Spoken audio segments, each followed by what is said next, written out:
They stood in the driveway like they'd just walked into a crime scene. My mother's mouth twitched first. My father's arms were already crossed. And behind them, my brother's kids were whining about the heat, his wife tapping her phone, already bored. "This is it?" Mom spat, motioning to the modest white bungalow with a red door and a narrow porch. "This is your big new house?" I nodded, calm, silent, watching her realization curdle. "Where do we sleep?" she barked. I held her gaze and set it flat. "You don't." It wasn't always like this. There was a time I thought I mattered, a time I believed family was a place you belonged, not a test you had to pass. But I learned early, my brother was the sun and I was the shadow. Jason, the golden boy, the firstborn, married by 24, 3 kids by 30, a promotion, a dog, matching sweaters at Christmas.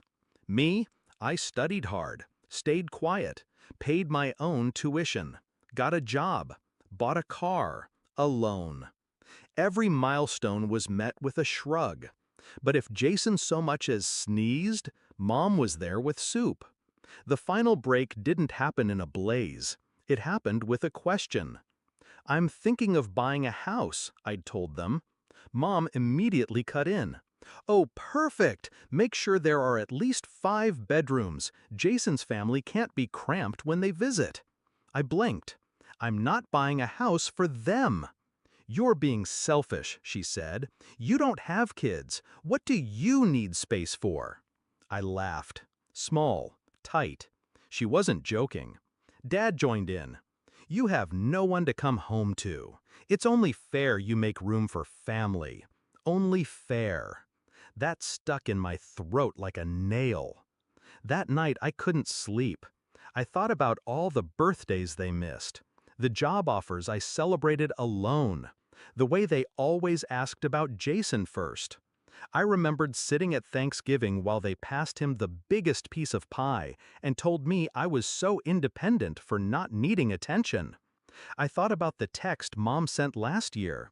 "We won't be visiting for your graduation. Jason's kids have a recital." And I thought, what would happen if I stopped trying to be chosen? I started planning in silence. I researched homes, quiet neighborhoods, small yards, peaceful corners. 2 bedrooms, one for me, one for an office. No guest room, no space for guilt, no room for manipulation. I signed the papers within 2 weeks, didn't tell them, didn't send pictures. When they found out, through a post I made for friends, Mom called immediately. "You bought a house and didn't tell us? You weren't interested." "Of course we are. We'll come this weekend. Make sure the kids have space."